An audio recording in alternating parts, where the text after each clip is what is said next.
Is mis Seosaimhín de brún. Táim sásta mo chud gnó íanamh trí Gaeilge sa campus.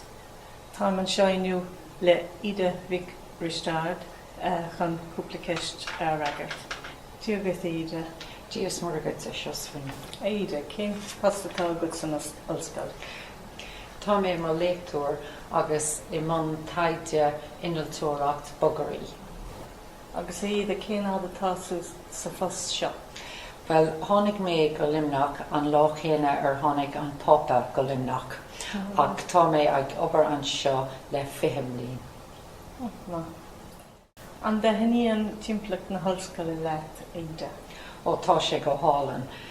Is matlam an ann, tá sé go hanadas, agus bíam ag siúl agus ag roiíocht timppel go minic. Ide is ben ildána cú. Aberlam cúpla rud tarsúla agat fi láthair.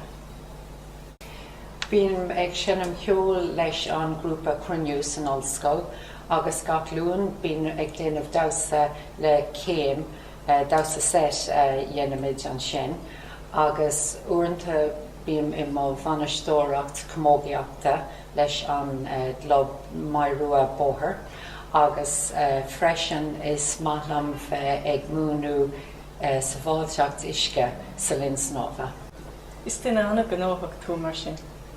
Cén sas ceol a hníon leat ide? Is matlam aon sort ceol go bhfuil mé ábalta dásan ó canna leis. Tá má, anseinnn tú bhuairis ceol. Seinam Thomas a grúpa cruniú agus seinam an adógstáin agus an flút. Anú, gur míle má go ite bhí sé sin go thompa. Fáilte is fihead.